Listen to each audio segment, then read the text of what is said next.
Lake Gas Radio Show. Podcast. Brought to you by Lake Gas Radio. You are now tuned in to the Lake Gas Radio. Brought to you by Lake Gas Reefy. Come and hear the show. Share and subscribe. It's a whole nother vibe. Watch a real street nigga go live. Give you all the real facts, the real deal. Show you how the hood feel. Black politics, the current events, you might get the chills. It's just a day in the life of the culture. All my youngins tap into an educated soldier. Peace to the gods, peace to the earth. If you down and stressed out, make sure you know your worth. Go and hustle for yours. Get your face out the dirt, cause your heart's still beating. It can be way worse. 1500, we got it out the mud. We all love the hood, but the streets show no love. We on all platforms, come and listen to the truth. It's a ski Vasquez, I lit a fire in the booth. Always trust everyone to be themselves, but trust in the fact that you can see them well. I mean, it was like, trust. It takes too much energy to not trust someone. I mean, it takes too much energy. You only gotta stay 2 steps ahead of them or whatever. But trust them to be there. Alright, to be themselves. Trust the snake to bite you. Trust the lion to lie. Trust the thief to steal from you. Like, trust them to be them. But know them when you see them.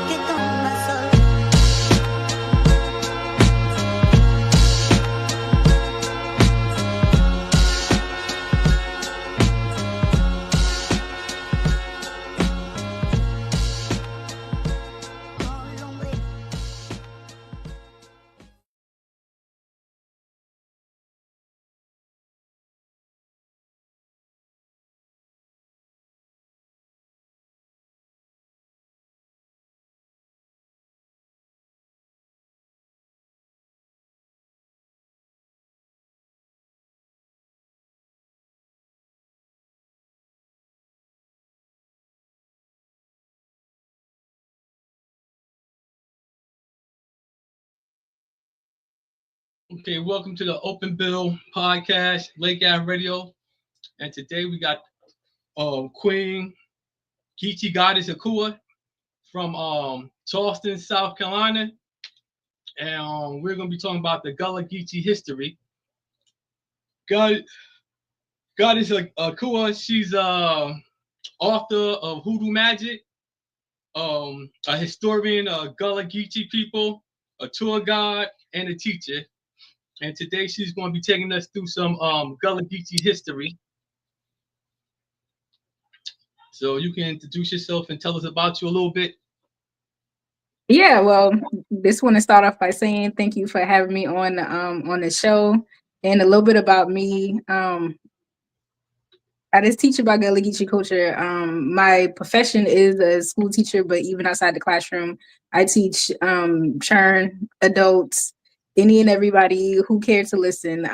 My life work that I'm on right now is to let people know about Gullah Geechee people. There's a lot of misinformation out there about our history, and we can't rely on the school system to tell our ancestor story. So that's the work I've been doing for the past 10 plus years with any medium, rather than education, the healthcare, any media, online, on the internet. I just use any kind of medium I can use. As I tell people, when you look at, especially America, you just look at nature and landscape. That is our history. I can tell a story about Gullah Geechee people by just even looking at the food that we call soul food, especially when we get to talk about collard greens, rice, okra. And so that's just what I do, and that's the work I've been on. Yeah, because I know I came across your YouTube video made about 3 or 4 years ago where you was explaining Gullah Geechee language. Now, is it a difference between Gullah and Geechee? Because I hear some people say Gullah is the ones on the island, Geechee is the ones on the coast. Is it a difference or is it the same? So that's a common question. So we're the same people culturally, but linguistically, there is a huge difference because Gullah Geechee language developed when we were isolated on the plantation. The process of slavery was different. What is considered the Sea Islands, which is the coast of South Carolina, North Carolina, Georgia, and Florida, which make up Gullah Geechee homelands. That was the slavery down there was different compared to other areas. For example, the race of an overseer is usually like a white man, right? It's usually a Bucker person, probably like a poor white man that's the overseer. But that was not the case on the Sea Islands where Gullah Geechee developed. So that is how the language was able to develop. Because while white American dialects, What y'all call it? The bump cry. oh yeah, my bad. Oh yeah, so Buckra just a Gullah Geechee word that mean white person. But we didn't really have a lot of interaction with them. So because of that, that's how the language was able to develop. And Gullah, which is what I call the mother tongue of Gullah Geechee, that is the first, I want to say, like evolution, I guess, of the official language when it evolved past like a pidgin language. And then Geechee evolved even more when we started to integrate with Buckra people, Buckra Churn, started going to schools with them, which took place in like I want to say like 1970s. And even a little bit after that, because Charleston was really slow to integrate. They didn't really, they didn't really want the races coexisting outside of us being a labor force. But long story short, there's a difference. So Gullah developed, we were isolated, and Geechee is the evolution of that, which is why when you hear somebody speaking Geechee, Geechee will have more English loan words and influences compared to Gullah. For example, if I was to greet you in Gullah, I would say how una fadu or how hana fadu. But if I was to greet you in Geechee, I just say what going on. So you can even hear like which one, because you can kind of make out like, okay, I see what you're saying, but with Gullah, you're like, hold on, run that back. And so that's the main difference. And unfortunately, Gullah is now considered endangered because a lot of people don't speak it that much. And most people who are fluent in Gullah are actually, Gullah Geechee elders. There's not a lot of people in my generation and younger who are fluent in Gullah, which is also one of the work I'm trying to do, is to make sure we hold on to that language. So that language is connected to an ancestral library. Yeah, because all people should have some type of language, even if it's a Creole mixed with this or whatever. I was watching something where they was like some like the Creole in Sierra Leone, like some of the words is similar to the Gullah Geechee language, like some yes. Yeah, so we can't talk about Gullah Geechee language without talking about Lorenzo Dow Turner. So he was a linguist, a Black linguist early in like the 1930s. He actually proved that Gullah Geechee was an official language, because before then, even now, people still try to act like it's just broken English or an inferior form of English. But he proved it with his research, because he went back and forth to all the sea islands, and he even went to Africa, and he went to some of the Caribbean islands, and he proved just by studying the language, like, this language shares a lot of similarities to these places that I'm visiting. Like you mentioned, Sierra Leone, Ghana, Nigeria. So he discovered like a lot of words that we use is just like remnants of the language that our ancestors created. So it is closely connected to a lot of languages that you would still hear today in West Central Africa. It's not, we can't pinpoint just one country though, because the language was formed by, right? Say that again? No, I said because African Americans, they basically come from many different ethnic groups. Right. Exactly. Like over here, we took on this name of just being like African, but if we like look back at where our ancestors came from before there was even like a Sierra Leone, we came from all them different regions of people. And that literally is what made Gullah Geechee, which is why I consider us like one of the babies of the African diaspora. Because like I recently did my ancestry, and it didn't say like I'm just from Nigeria or Sierra Leone. I literally had so many different percentages from West and Central Africa. Now you know what? That's talking about ancestry. I did mine too. And have you ever found like any African distant cousins or anything? I have not. I want to connect. I need to join a group, because I did both of them. So I did the Black owned one first, African ancestry, and it said I'm 100% from the Tikar people. I'm of Cameroon. Okay. I haven't connected yet. I haven't connected with anybody from that region yet. Because also when I'm looking it up, it's saying that people in that region, they don't even identify as Tikar. That's something like Europeans put on them. So it's like, I feel like I found a piece of the puzzle, but now I'm back at square one, because they don't even speak English. I'm trying to figure out, dang, so how do I, yeah, do I even further this research? Yeah, because I did African ancestry first. That just tell you like, yeah, basically maternal and your paternal and who you link to and whatever. So mine came back the Mende people of Sierra Leone. So I did I did ancestry, I did my heritage family tree. So with ancestry, I found I found one match from Sierra Leone, from the Mende people. And then I found some from Nigeria, from the Yoruba and Igbo, and then some from Ghana, and one from Zambia. And like I was shocked. So I messaged them and asked them, and they'd tell you like what ethnic group they come from, whatever. But with Ancestry, what you gotta do, you know how when you go to the filters on Ancestry, you gotta go and you gotta lower it to distant cousins. And then you gotta look through the names, and you might see like some African names, whatever. And then you look on their percentage, and it'll tell you like 100% or whatever. That's what I did. I went to the distant cousins. I lowered the CMs to 7, and then I was able to find like African names. So I would message them and ask them like, you know what I'm saying, is your family from Africa, or are you from Africa? If so, like what country, with ethnic group, and they would tell me. So so that's a good way when you go to search, you go into the filters and you lower it to about 7 CMs or whatever, and then you gotta look through your matches, or you go through the search and you put in the country like Ghana, and you might stroll through and you might come up with some African names, Nigeria, or like that. Okay, I'm gonna do that tonight, because you teaching me something. Because I took Ancestry too, so I can see a wider percentage of my DNA. So I'm gonna definitely check that out. Have you did you ever upload? Because you know you can upload to My Heritage and GEDmatch for free. If you did the Ancestry, you download. No, I didn't know that. Okay. So like, when you do it, like you go to your ancestor settings and you go where it say download your DNA, you download it to your computer, and then you set up an account on My Heritage, and you go to GEDmatch, and then you can then it say upload your DNA file. You upload your DNA file, and then it show the matches in their database for free. Really? Okay. Yeah. You said it's called, what is it called? My Heritage? Yeah, My Heritage DNA. Okay. So when you go in there, you just set up an account, and then you do the same thing for GEDmatch. GEDmatch. The good thing about GEDmatch is that everybody upload from Ancestry, 23andMe, My Heritage, Family Tree DNA, and you see everybody that uploaded.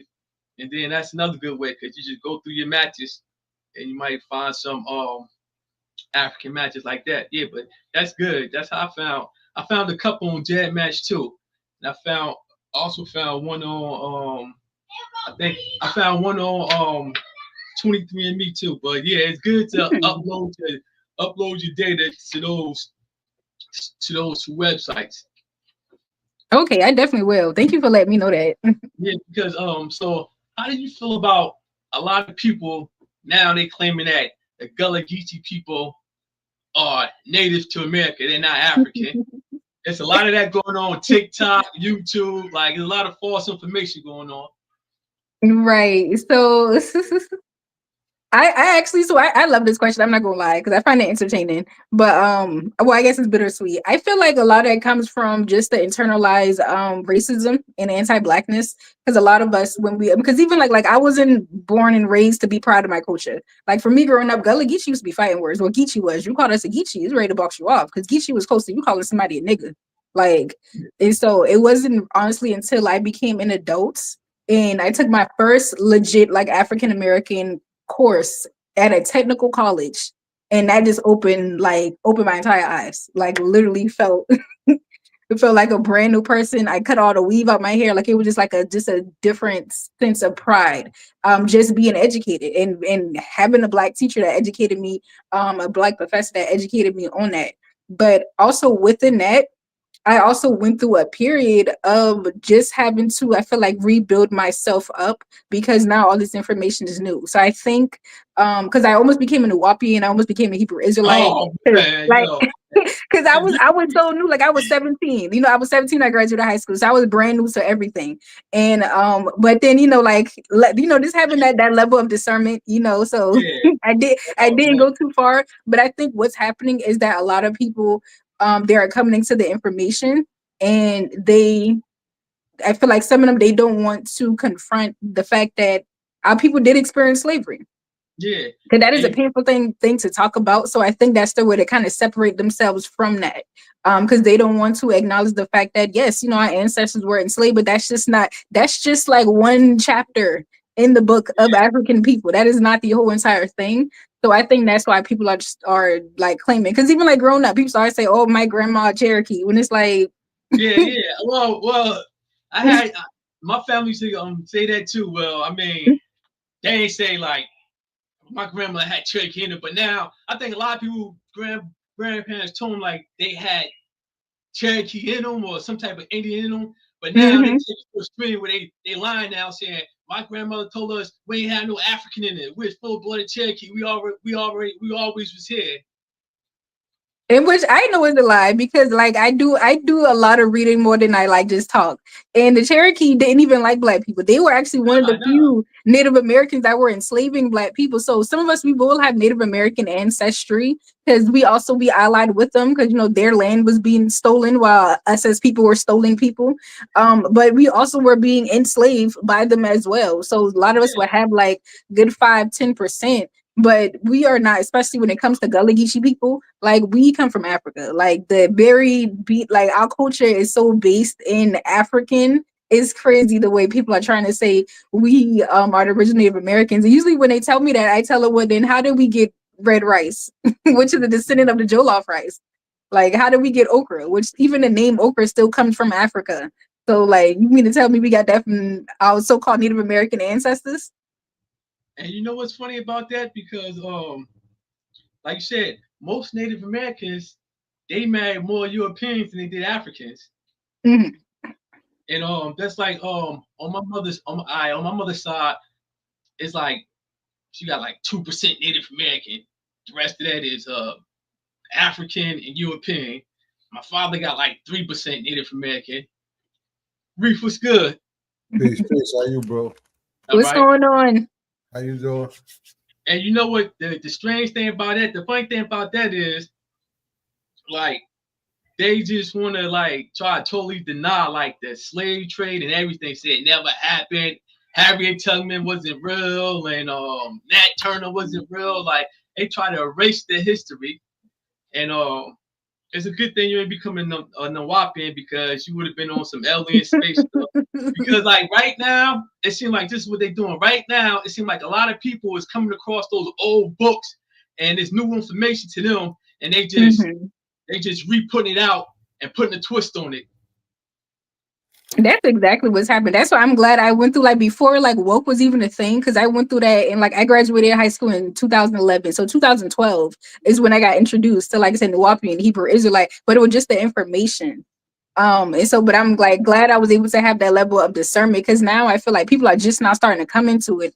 And like you said, like they're latching onto it and this flipping the information, or it's like they will take a small bit of truth and then run with it. Because even like with the Hebrew Israelites, like I believe, yeah, like the figures in the Bible were black, but like you ain't got to be so like extreme with everything to the point. I know like one of them are trying to say that also that we're not African people, like we are from the lost tribes in Israel. And I'm just like, okay, I can acknowledge that we are indigenous though to this whole entire planet because the African people were here first. But let's not act like we're not African. It's like a lot of them, they're latch on to something and keep trying to take the African experience out of it. Yeah, and that's the thing. Even with the Hebrews, like they used to be like anti-African too, saying, "Oh, we're not African. We're different from them, man. We're not no African, and they're totally different." And yeah, it's like everybody put their little twist on it, running Right. from Africa. But that DNA don't lie. That's what I tell them. You take your DNA, then they hit me with all the white man science, and I'm just like, you think they invented science? Did they ever take a blood test? They won't do that though. That's the crazy thing because they won't take a DNA test. Everybody who claim that they're not African, they won't take a DNA test. They say it's false, it's phony, and a whole bunch of other stuff. Now, see, when you took your DNA test, you found out you had Chinese in you. You said, "Nah, I see East Indian. It was a little bit of East Indian, Native American. The majority was African, and it was some European." What's We East say, Indian? The Jamaican? nah, from India. Oh, Indian. Yeah, it was like around like by Sri Lanka, like around that area. So I got a couple questions. How you pronounce that? Gullah? Gullah Geechee. Yeah, is Allah got something to do with that name? That's an interesting question. So there's a lot of theories. We're not sure exactly where the name came from. Some people think because there was a an ethnic group, and I want to say Angola, and there they went by the title Angola. And a lot of us before being trafficked to America were actually Muslim before we became had to convert to Christianity. Yeah. So I'm not 100% sure, I but see I it wouldn't in the take it out of name the though. equation. I see it a little bit in the name, like the LLAH at the end, right? Hmm. I wouldn't be Yeah. surprised. Like I said, a lot of us we were Muslim before being forced to convert to Christianity, so I would not be surprised. Now y'all came to Florida in 1700s. Then don't Um or before that.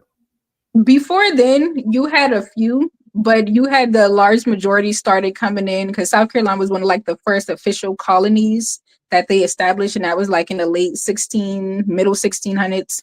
And then they just worked their way on up and down the coast of America. So the coast of Florida, Georgia, both of the Carolinas, all of that, they were just human trafficking people, with Charleston being the main capital, and then this sending people to these other what is we call the sea islands, and Florida was definitely a part of that experience. Yeah. Which is also where they have Fort Morse, which is one of the first official, at least documented, free black settlements. There were more, but that's the main one that's documented. They didn't really document a lot of this history. I feel like because they don't want us to know that our people was able to, fight back and able to form their own community even during slavery and be free.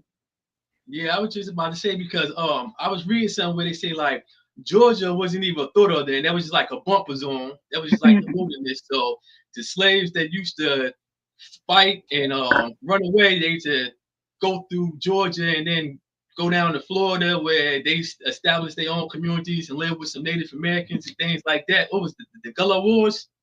Yep, the Gullah War, which they be lying and trying to call it the Seminole War, but Yeah, yeah, even yeah. but even the Buckner people that was a part of that battle, they let you know. He put it in his journal. I'm forgetting his name. I think his name was Andrew, not Andrew Jackson. Andrew Jackson. Okay, That yes, was it the was him. president. Okay, Yeah. yeah, like Yeah. he even said, this is not an Indian war. This is a Negro war because I'm fighting Negroes. Now when Andrew Jackson came in 1818, right? Mhm, To push the people back into far in the jungle, right? mhm. Well, he Rather really into the was swamp. he was trying to get rid of niggas, Yeah, but he Yeah. couldn't. They said they won the first, I think, no. What was like In 7 wars? 18, How many Gullah Wars was? he won it, and then when he moved people to Oklahoma, It was it oh, was a couple of different battles, but there's only a few that was really documented. But there was like a series of different battles. But he was trying to get rid of it. Same with Abraham Lincoln, which I don't know why like people they put him up to be like this savior of black people, because he originally wanted to send us back to Africa, kick us all out, but the it Africa, the Haiti. Then he right, wanted to send all black people but it to would not. Texas. Right, but it didn't, didn't work. They kind of work in his favor because you didn't had people here for like about generations already who are already established here. So some of us, rightfully so, didn't want to go back, or there was no way to make that process simple. And then Yeah, also you had people that were constantly fighting back with the Gullah War, which is why Abraham Lincoln had to pass the Emancipation Proclamation. They act like he was just doing that to save the Union, and he had to save it because black people was kicking their ass. Like just to be honest, that's why he only outlawed slavery in the rebellious states first, which that is the South, all the Confederate states. He first abolished slavery only in the rebellious states, which all of that is considered the Confederate states, and all of that is the on the map is where Gullah Geechee people were at, because we were consistently fighting back. I mean, like how you mentioned, he was pushing us out in the swamps and the woods, and a lot of people did not even if they couldn't make it to Spanish Florida to be free, a lot of times they lived in the woods. They were called the swamp maroons, and that existed all over. Anytime you had a swamp, or a forest, you had black people that was running away and they were coexisting in them woods. They were But like, you I'd know rather what? live with the alligators than be held in captivity on the rice plantation. You know what? The white people, they never inhabited that part of Florida because they were scared to go in there because they didn't know how to till Mm-hmm. the land and deal with it, the bugs and all the animals and Mm-hmm. shit. So they really, motherfuckers been living in the jungles of Florida. You feel me? Mm-hmm. And I think Yeah. when that war went off, the people were intermingled with the natives that was there already. Mm-hmm. From what I Yeah. Yeah, read, you know what I'm saying? And because I that's how mean, we have that Native American connection. But also keep in mind, they also recruited some Native Americans to help them because the Native Americans wasn't scared to go in the swamp. But you right, them Buckford, they was terrified. They like, they ain't going in there. But the Native Americans were already used to the ecosystem. So they knew how to navigate and they knew how to track Matter of fact, hold on, I'm people. wrong. I'm wrong. The Native Americans too. They Mhm. didn't want to fuck with deep in the jungle neither. yeah, because Yeah, I Yeah, read somewhere yeah, certain groups did. a lot of them was catching malaria too, and yeah, yeah. Hmm. See, but coming from Africa, I think the people dealt with that heat and just know how to work the land. We naturally know how to do shit anyway. Mm.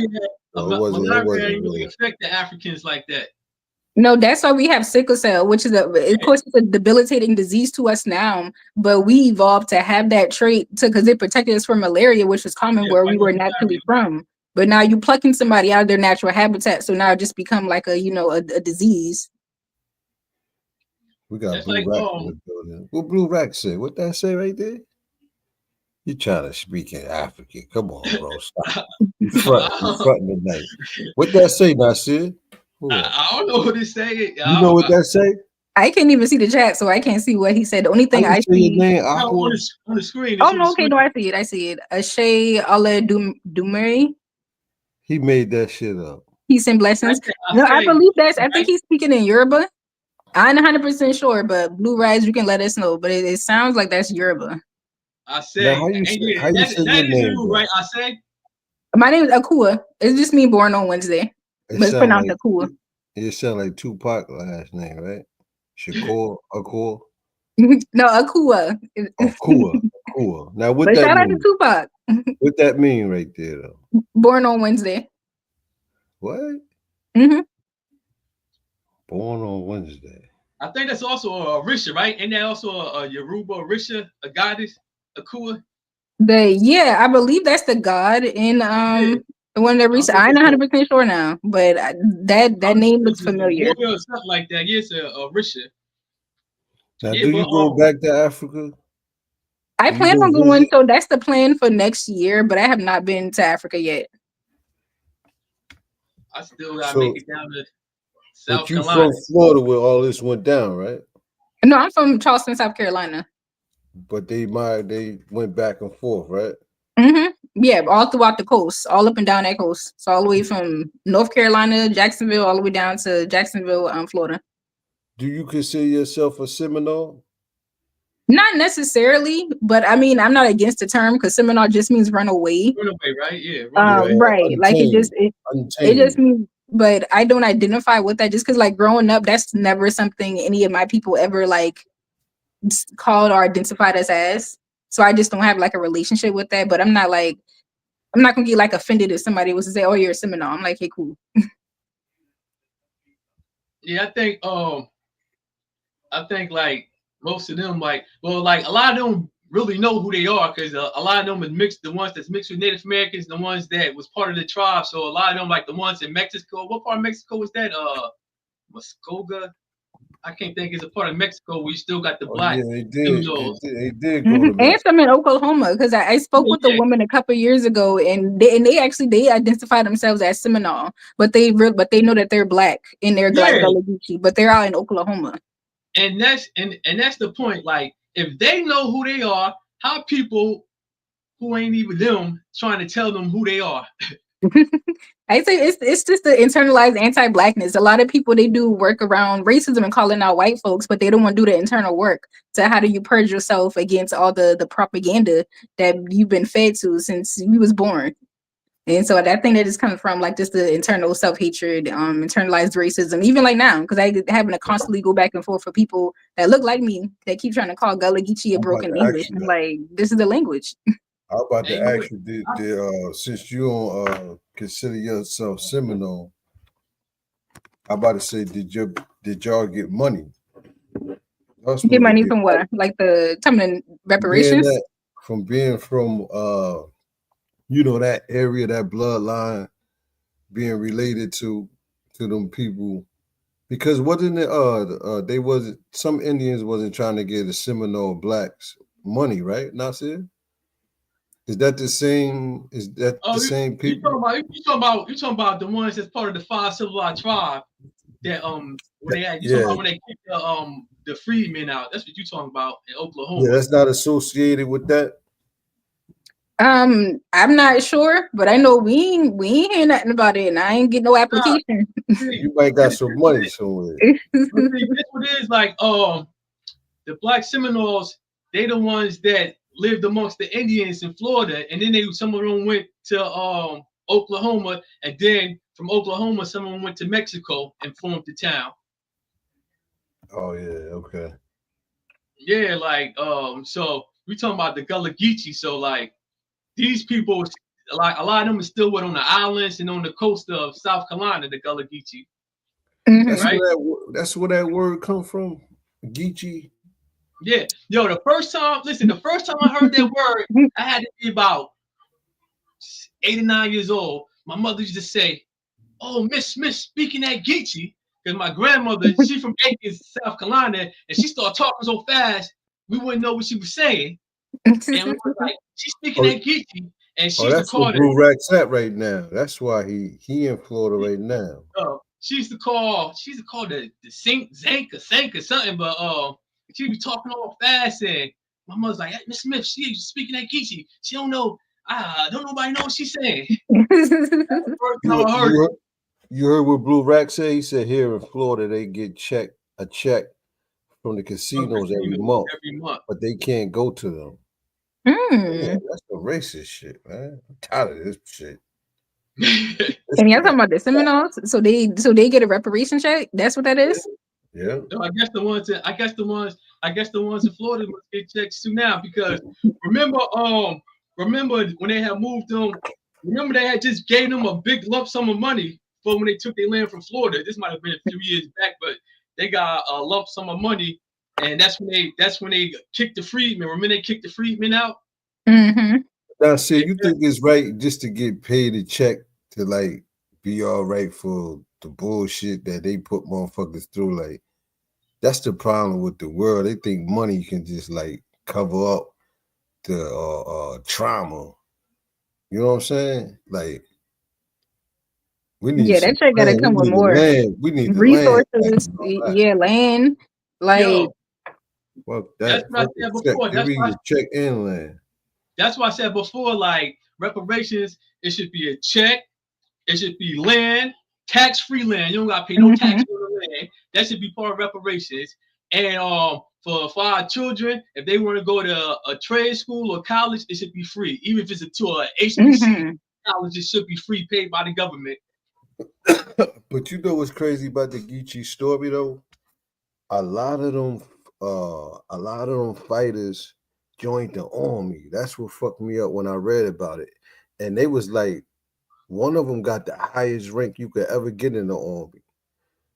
You feel me? But Mhm. I'm like, I never understood that. Like, we fight for the oppressor. You know what I'm saying? And it's like we fighting to oppress other motherfuckers too. I never understood that, man. But they got I land know too. during slavery, a lot of them joined because people they lied and said like even like with Spanish Florida, well when it was Spanish Florida, that's why a lot of them they were running to get down there because the Spanish people was like, hey, if y'all help us fight against the British, we know we Yeah, give y'all land, we'll give y'all resources, you'll be free. You know, even though they lied, but it's like the British ain't trying to offer you nothing, so you gonna take that chance. And join them. And the same with the Union against the Confederate soldiers. You know, the Union was claiming, "Hey, we'll give you resources, we'll give you land, we'll give you this if you that's what help us they fight." do. You know, against the Confederate soldiers, even though they lied too. But I guess to Yeah, them, it's like at least they're offering something. Yeah, I mean, when you ain't got nothing, something sound better than nothing.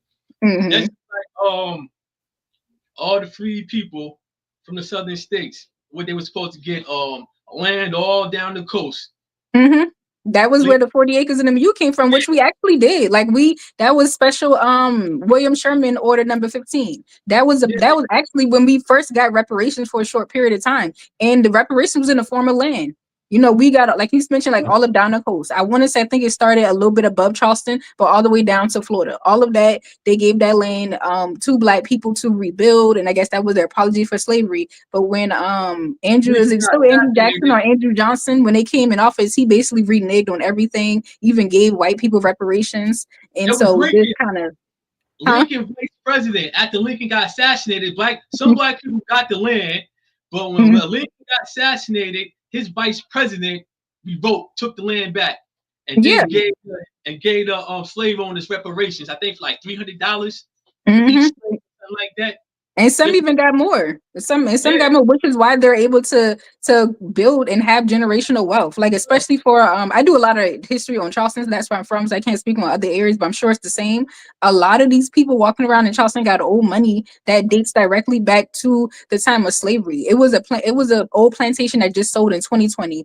It sold for $8.9 million. $8.9 million. And his the last descendants. name on that? Say that again. What was the last name? Henry Lawrence. So his last name was Lawrence. You might owe me some money. But the name of his plantation was called the Mepkin Plantation. The Mepkin, yeah, MEP. Mepkin. Actually, no, I think I might be confusing him with a different. What was the name of his plantation? His name was Shakur Wood Plantation was the name of his plantation. Shakur Wood. So once they be able to trace you back red-handed, you should have to get that up. You should, but you should have to get that up. I said the same thing because they had over 40 acres. We gotta take our shit now, Sid, man.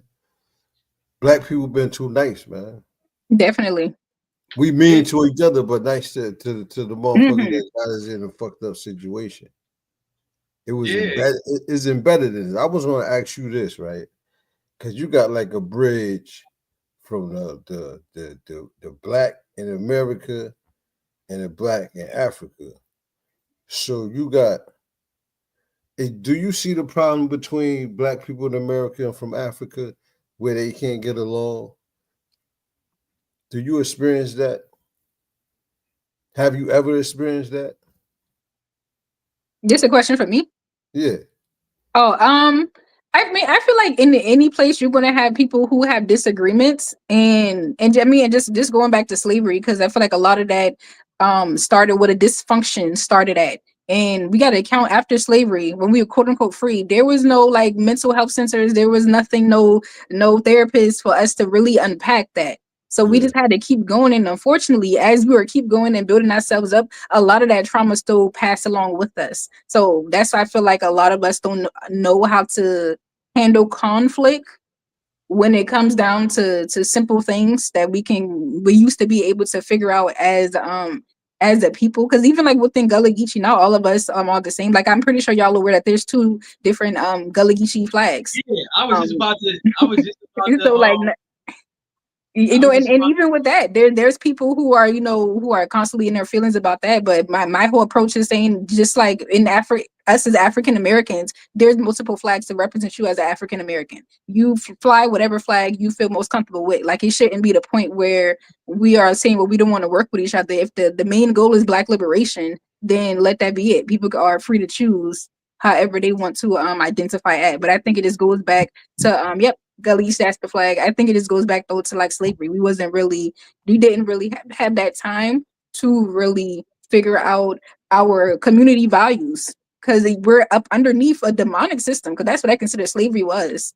And so I see it even within my own community. But on a positive note though, I do see though there are people who are like, yo, I want to do the work to where we can like rebuild ourselves up and not having to just be victims of this system, but be able to leave some kind of generational wealth for the next generation without having to depend on this system who really don't care about us. Right. Now, can you explain the meaning of the Gullah Geechee flag? Now, Yes. was this drawn up by you? So no, this flag, this was made by the community. So if there's anybody saying that this was made by me or some other person, that is a lie. Saying that for the record. There's even a video that y'all can on YouTube. This flag was created by the community. This was created because when I did like the Geechee 101 video, and a lot of folks when that video blew up, and it just united people all over. Like that was Gullah Geechee, but may no longer live within Gullah Geechee territories. And they're like, hey, we want a flag to represent us. Because the other flag, which is the Gullah Geechee Nation flag, I don't know if they're saying something different now, but they were saying that you got to be a part of the Gullah Geechee Nation in order to represent that flag, in order to be a part of that flag. But I know that not everybody who's Gullah Geechee, I guess the person who made the Gullah Geechee Nation flag. And that's the feedback we were receiving from other folks. And they were like, yo, we want a flag to represent all of us. Because not everybody that's Gullah Geechee, especially with gentrification, that now lives in Gullah Geechee territories. The Black migration happened. You got gentrification. All over the place. Exactly. We are all over. So that's why we made this. And this took like a year, like asking people. And this was peak COVID. So we was like online, offline, asking people what colors. And that's how this was able to, that's to say the community made this flag. This is a community project, and that's how we was able to make it. The black represents the Black diaspora, no matter where you are. The blue represents Haint Blue. You ever got a bottle with me? So in Gullah Geechee culture, you would see that that Haint Blue painted on doors, on a windowsill. Or you would see these bottles. You would see the blue bottle tree, because we believe that this particular color is sacred and spiritual to us, and we believe that it captures evil spirits or repels evil spirits. And so we got that because I also personally feel like it just goes back into connecting with Mommy Water, because that's the color of that Haint Blue and with the sky. Crips or nothing, right? Huh? Y'all not Crips or nothing, right? I mean, I'm pretty sure there's people who Gullah Geechee that probably say they're Crip, but I'm not. But I'm not. And that green just represents land, because it's like, you know, just the basis of like a real revolution is land. You know, you can't do nothing if you ain't got access to land.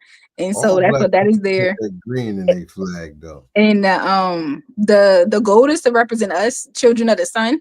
So that's how we got that there. And the crab, which a lot of people laugh because we do eat a lot of crab being that we on the coast, but that's not why that is there. That is there because, well, y'all heard the saying before, Black people hold each other down like crabs in a barrel, right? Yeah. That's a crab right there? I thought it was a shield. Yeah, that's the crab shell. That's a crab shell. I thought it was a shield, though. Oh, no.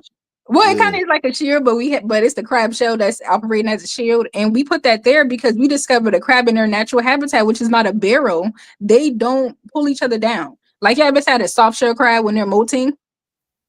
Yeah, that shit was nasty. It's just, I don't eat it either, but just for the visual. So when they're shedding their shell right now, molting, when the female crab does that, the male crab will come up behind her and he will cover her. He will go days without food or water until she is good. So we discovered, okay, if they doing that in their natural habitat, they're not fighting each other. You know, they're actually supporting and lifting each other up. Especially if you ever go crabbing, they gonna fight you to make sure they can live. But when you take them out of their natural habitat, you put them in like a project or a hood, of course they're gonna fight each other because now you got them in an unnatural environment. So that's why the crab is there.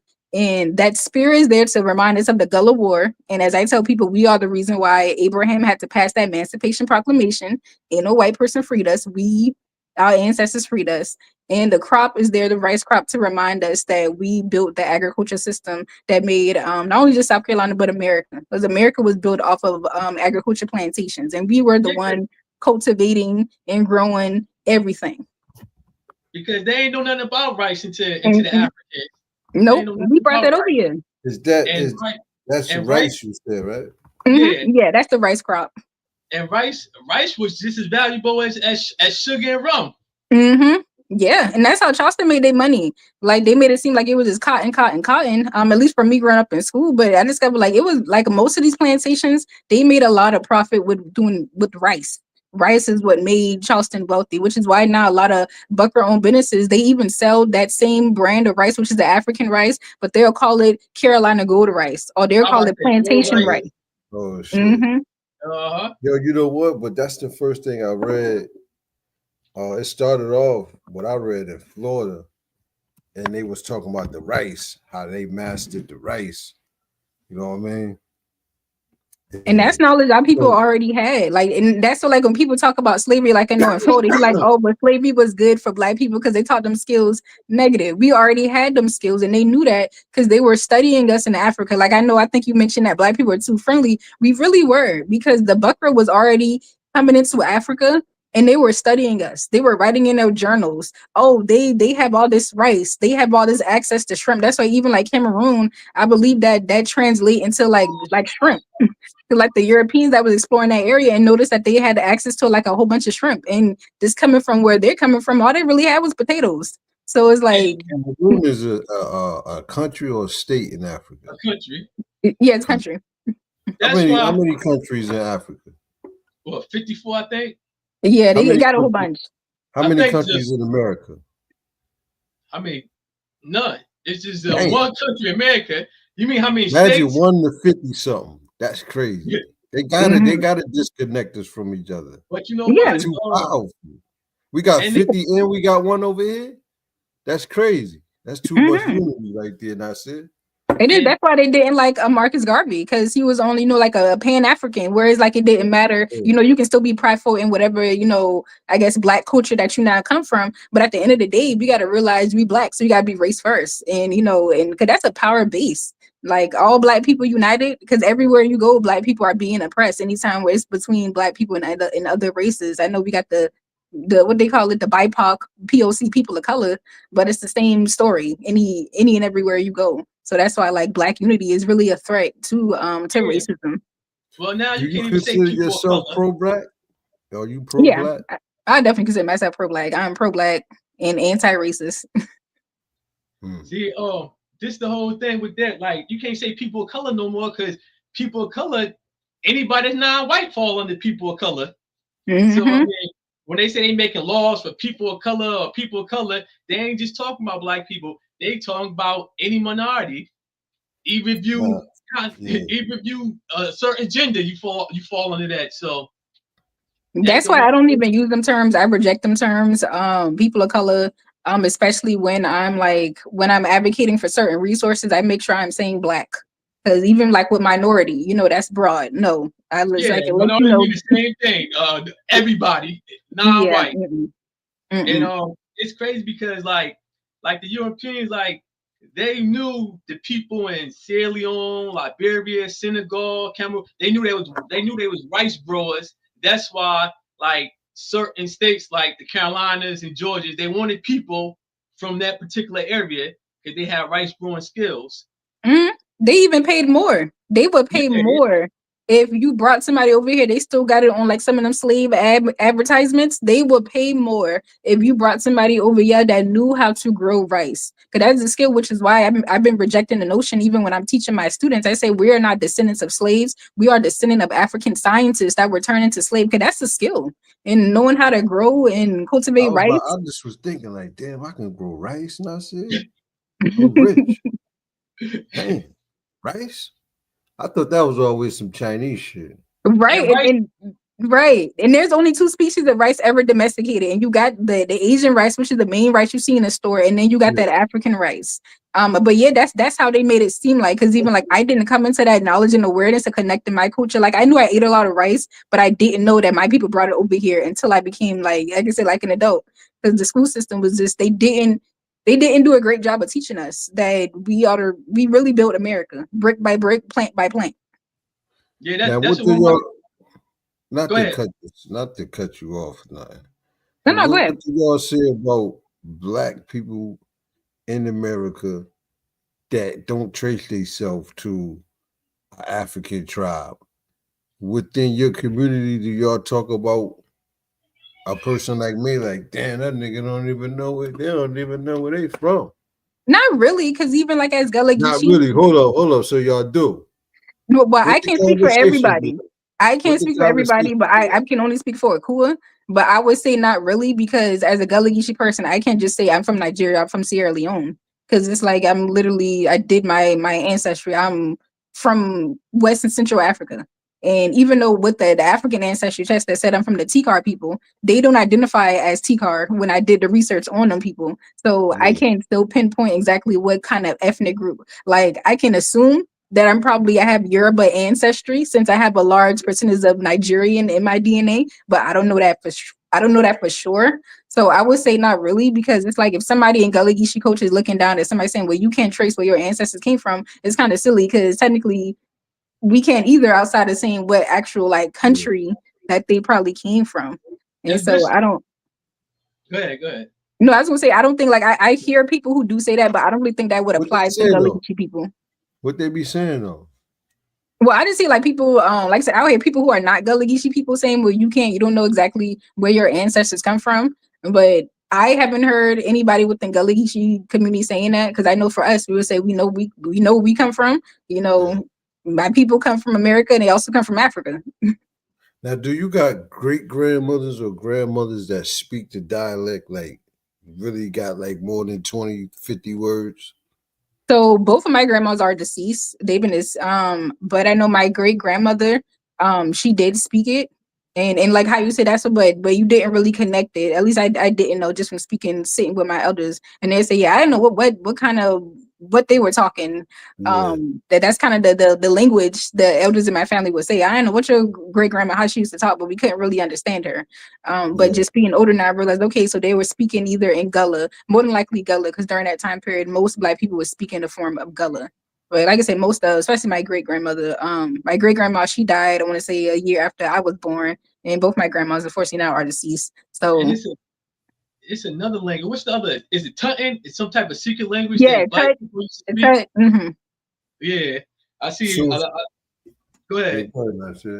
Nah, because I see a lot of people. I see a lot of people on YouTube is trying to like start learning that, and I don't know. They trying to bring it back because basically it's like kind of a dead language. But that's what they scared of too, like because you know, Black people, man, we nomads for real though. We go somewhere and make it our house. We don't care what city, what country. We don't give a fuck. Where is it at? So we can adapt. that's how I'll be like, motherfuckers say they from there and there. You really don't know, man. Motherfucker probably just stayed there for 10 years and moved somewhere else. You know what I'm saying? Yeah, and that's the thing. That's just like I was saying before. Like with Black people during slavery, they took people from different ethnic groups and they split them up because they didn't want the ones that could speak the same language together because they didn't want to revolt. So if you would have been from Igbo, they would have put you probably with somebody like from the Enzima from Ghana or from Mende, so y'all couldn't communicate. Because if you can't communicate, you really can't, you know what I'm saying, you really can't get together and talk and have a conspiracy on how to overthrow and how to do whatever. So that's why they say when Black people do DNA tests, that's why they find out that they might have matches from this country, from that country, from this country, because from when they mixed all the slaves up. Right. I mean, like you said, that was definitely done. That was intentionally, especially after the Stoner Rebellion, which is one of the first documented battles of the Gullah War. Because most of those people that they know, though, they came from Angola, or what they call like the Congo region now, Congo and Angola region, and they were extremely fierce because they burnt down plantations and they was like, you got to kill everybody. They was even killing Black people who were like defending the slave owner. They were like, you killing every single body. So after that rebellion happened, Charleston even passed a law, in South Carolina, that say you cannot kidnap no more Black people from that country. Like you gotta get people from other areas. And so they did that in Sicily because in situations like that, like we are going to fight back, which we always did. And if we do share the same language already, it's easier for us to make a plan to fight back. But if we speak a different language, the bucker can easily, like the Willie Lynch letter. Even I know people are saying that's a myth now. I don't know if it is, but I do know that they definitely use certain psychological tactics to have us beefing with each other, so we wouldn't fight the real enemy. The best trick the devil played, one of the greatest tricks, is to separate the languages. That made it powerful. That's why he made up the languages. He made up some of them so he can come trick you, teach you how to lie and shit. You know what I mean? Bring your powers down and all that shit. That's why like when you see like on the internet, you see a lot of Africans from the continent African beefing with the Caribbeans and the Caribbeans beefing with the African Americans, and the ones in Britain beefing with the Caribbeans, but it's from lack of education because like you got people from the Caribbean, they say, oh, African Americans, they don't have no history, they don't have no culture. But they in the same boat. They just got dropped off in the Caribbean. Like if you ask them, like they can't say, oh, I'm from strictly this ethnic group. They can't, cause they just like us. Yeah, because Jamaican people, like your ancestors didn't start off in Jamaica. Same with somebody from Bahamas, Barbados. Yeah, but I think a lot of it, like you said, it's miseducation, but also a lot of people are just like products of confusion, which they also had that, you know, during the time of slavery to distract us, you know, from doing the actual work. Because in a lot of these platforms, especially people with no face on like Twitter and stuff, a lot of them are like white people behind the pages, honestly. Because it's like, again, if we're fighting each other, then we don't got time to really organize and get the work done. Which they even did that with the Black Panthers. You had the police, they was making fake messages to get them to beef with each other. Because now if there's internal beef within the organization, you don't really got time to organize against the people who really oppressing you. That's how they destroy every organization. Well, they throw the TV on the motherfucker. They put the TV on or play some music on us. That's why that's why with all these AI videos that you've seen on YouTube, a lot of them being made by white people. And they're saying all this crazy shit, and they got AI, so they making the little animated people, and they saying this and saying that, and you don't know who behind it. You just know like it's some bullshit going around. Yes, but you know it's them because I don't know if y'all saw it. I think it happened last year. They made an AI rapper and he was blowing up.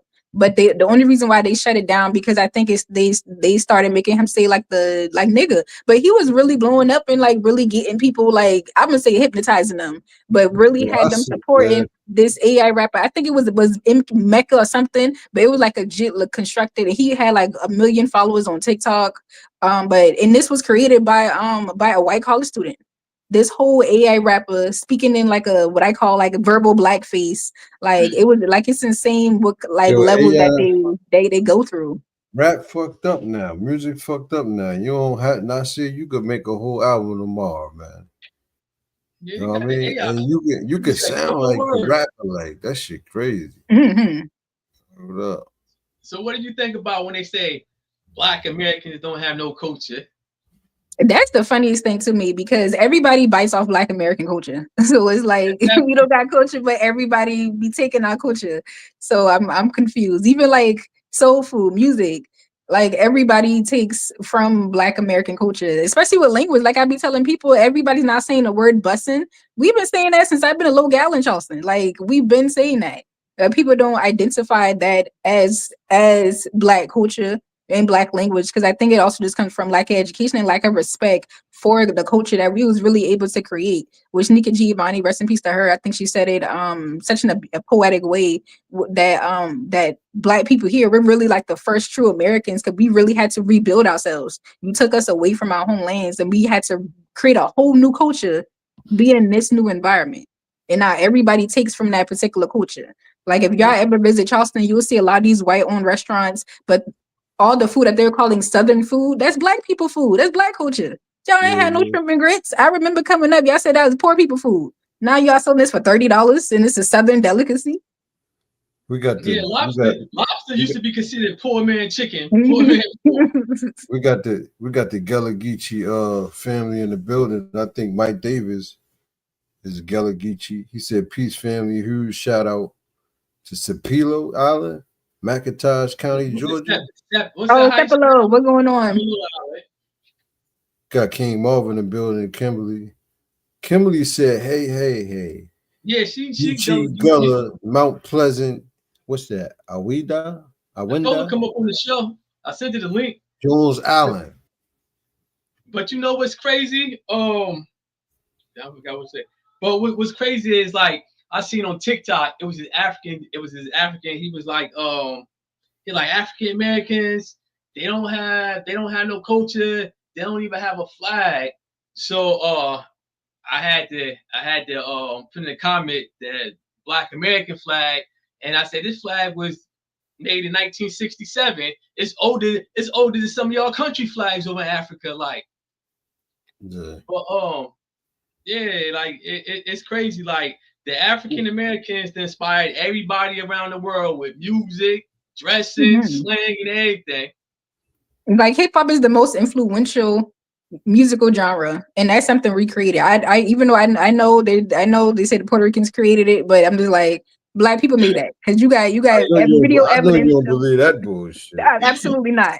But I be seeing that discourse on TikTok too. But we have video evidence even from down to like the Negro spirituals where you can tell how that evolved into how some of the people are now like rapping. Because you had some who were singing, but they were singing in like a faster pace. Yeah, You gotta mention rock, the blues. Mm-hmm. You gotta mention all that, man. Funk. Chris Brown just Yes. sold out in Africa, man. Every seat, you heard? He walked the streets with motherfuckers in Africa, man. You feel me? We blew Mm-hmm. up in Africa with oh yeah, music yeah, and Chris all that Brown, shit. yeah. You know? You go to some parts of Africa, they dress like us. Yo, in Ghana, Some I parts forgot of to do China, really. Japan, all over, man. In Ghana, they got a I forgot to do. I seen this like a few years back. He real big, and guess what type of music he's doing? Drill music. What? You got Yo, to me that. You got matter yeah, of fact, I think I know who you talking about. I forgot his name, but he was real big over in Ghana doing drill music. You should 'Cause see him. They look, I they got seen a video a while back. I wonder if this is the same person we talk about. I was like, what? right. He was. I think he was like 15 to 16 doing drill music. They all got the puffy jackets on, the red Hmm. flags and everything. Like, Hey, you you familiar with natives, black people in America and African black people that came from Africa? You know and understand at one point we was family and we intermixed, but spread it all over the United States. Now, what do you got to say to some black people that be like, I'm only Indian, but you looking at them like, they be like, well, I'm not African. I don't have no African in me. What do you have to say to them, being that we got facts that African people came over here, fought with the natives here, had babies, uh, became one name at one point. You feel me? Hmm. What do you got to say So, to them people? so I'm a teacher, so I say I have a lot of patience. I think I may have too much patience, but I see those things as teachable moments. And I just like I would recommend a book. Usually, when I meet some of them, the first one I usually tell them to start with is post traumatic slave syndrome because I think that's where a lot of that is coming from. But people Hold, don't want to let me stop identify. you right there. I know you watching, nigga. I don't mean to say nigga, but listen to what she telling you. Say it again. Tell them the books again. I say, I usually tell people to start with Nigga darker than Wesley Snipes, you heard? post traumatic slave syndrome. Okay, that's what he got. Because that will like help you. I feel that help people unpack the internalized racism that a lot of us. I feel like unless you grew up in a household where your parents were already doing that work to make sure you are Yeah, not yeah, filled in with propaganda, you are impacted by internalized racism. So if yeah. start there, and then I would recommend certain books and resources. If they're Gullah Geechee, I usually tell them to pick up Lorenzo Dal Turner's book, Africanisms in the Gullah Dialect, because our language even shows how we come from Africa. Like our language has over 100 different loan words that trace right back to Africa. What's that though? Ghana though? That's Ghana that the Geechee came from. The Gullah Geechee We came came from from Ghana. all West and Central Africa. So we had So you can't Ghana, pinpoint Sierra one. Leone, Oh, okay. Senegal. It's all up and down that West and Central African Now coast. that's what they was calling themselves in Africa too. what? What Oh, Gullah that's some Geechee? American stuff right there. Gullah Geechee. They don't really know. They have a couple theories. Like I know, I want to say I think it was in Angola when Queen Azinga was in her prime. I know in that particular culture they went by a certain title called Angola, and they think that maybe where Gullah may have came from. And in another, I forgot what country though, but it's in West Africa. There's a Kisi people. And they Yeah. thinking that maybe where Geechee came from. But a lot of these are just theories. They don't really exactly know how we came up with Gullah Geechee. She Like said we can't rewrite it down, so it's not sure. But Liberia. that's usually what I tell people who Liberia. like to say we don't come from Africa. I usually I recommend those books. There's even a book called Black Rice that talk about how African women braided rice into their hair, and that's how it got to America. And so, I mean, there's so much evidence, even outside of that's powerful right there. yes, yes, Right stores. We the right stores, man. yes, the rice, the agriculture in general, okra. I mean, even I never bananas. knew you could grow rice in America, yo. That's Yeah. crazy. I always thought China. Yeah, No, right. there's a whole there's a couple rice farms in South Carolina. There's one black owned one though, which is crazy because being that we brought it over here, but we only have one black owned rice farm in South Carolina. Shout out to them, Roland Raw Grains. No, rice grow best in swampland, right? I'm about to ask how the weather gotta be? It gotta be real hot. It definitely can't be cold. So Jersey, at least with Carolina gold rice, I'm pretty sure other areas may have figured out a way to grow it in colder regions. But I know in South Carolina we have long summers, so because you might could do it in the greenhouse, and I said, I think anything is possible. Yeah, you just have to make sure because with that rice, you got to drain it at a certain point in time. That's just like they're really like wasteland out here, and I said, yeah, and you got to create some kind of system to where you can drain that rice. Drain it. Mm-hmm. Because it looked like a wheat. I thought that was wheat on the outside of that flag. But that's a rice plant. I mean, they're both in the grass families, so they have a similar look. It looked like Reef. When you go past the little swamp shit, you might see like whatever that shit is. It looked like it be growing. It be looking like wheat. I don't know what it is though. You talking like the cattails? They have like a little fuzzy top on it. Got that in Dill Lake. Dill Lake got some of that shit. Yeah, you see about the lakes and stuff. And that probably was the rice plantation because anytime you see a lot of them cattails, they grow on what used to be former rice plantations. I think there's more stories like this, Nasir, all over America. Mm-hmm. You know what I mean? Different tribes.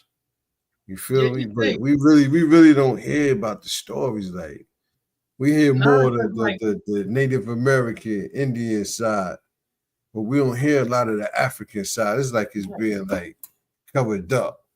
All you hear about is cotton. Slaves pick cotton. Yeah. You don't hear this.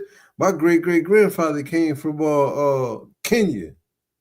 You don't hear that in black communities, right?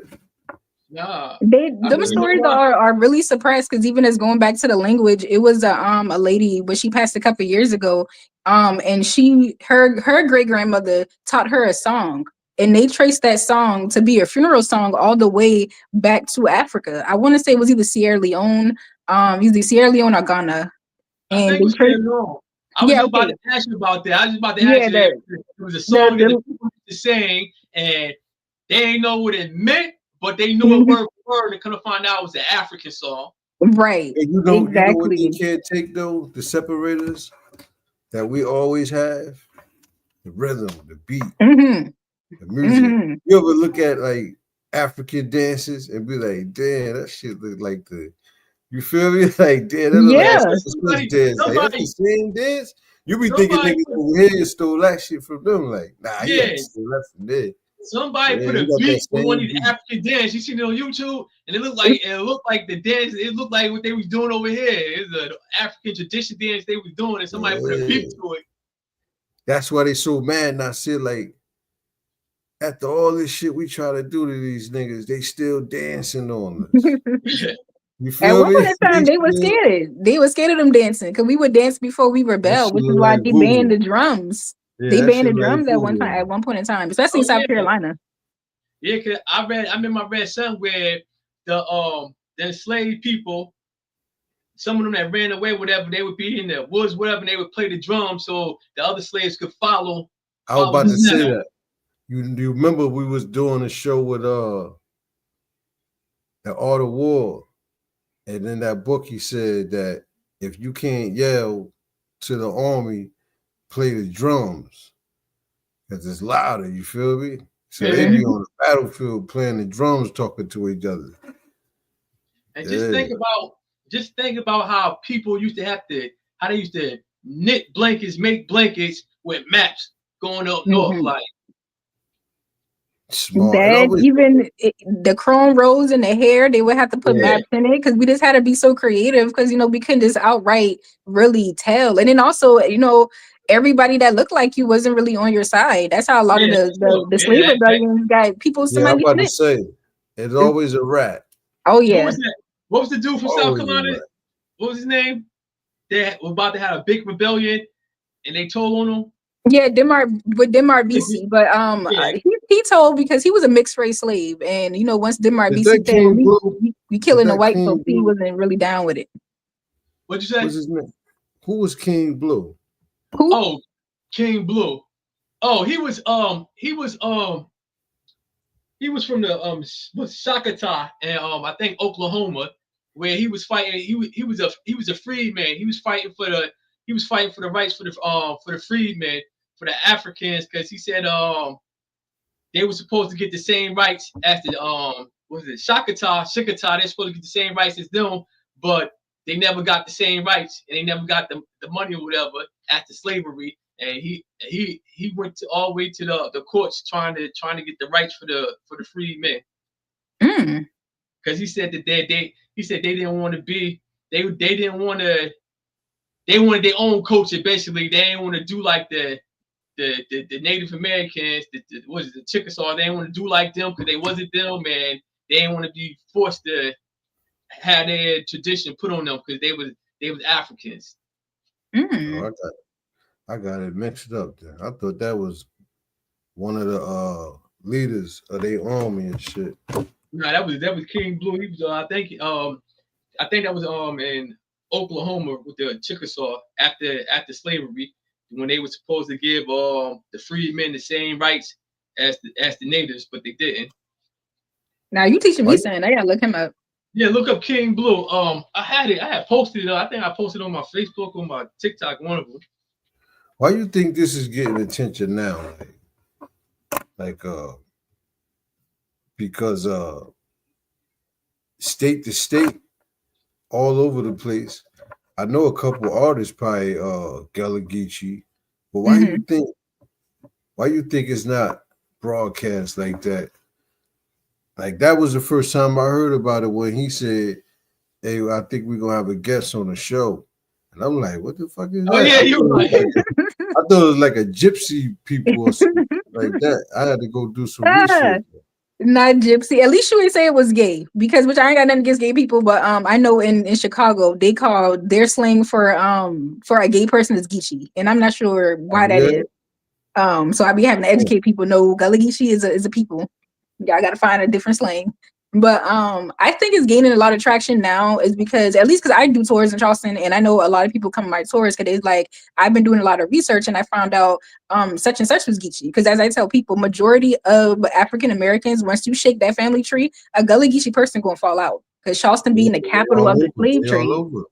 Right. And Charleston being the capital of the slave trade, that's where most of our ancestors came through first. Even if they either stayed here or was sold somewhere else, but more likely they were sold to some other place on the Sea Island before they started establishing other plantations, further west or up north. So a lot of people are just coming back to claim their ancestry and to be a part of something, because it's like, yeah, we're here was African American or whatever, but it's like, we're American by force, so I think a lot of people just want to find something that they can connect to with their ancestors, because at least I know for me and from other people that I'm hearing, it's like they want to find something deeper than just being, yeah, here I'm identifying Black American, but I'm African by blood and American by force. But what does that mean? Like what did my ancestors believe in? And then I feel like people just searching for something that they can belong to that's not wrapped into like slavery and white supremacy.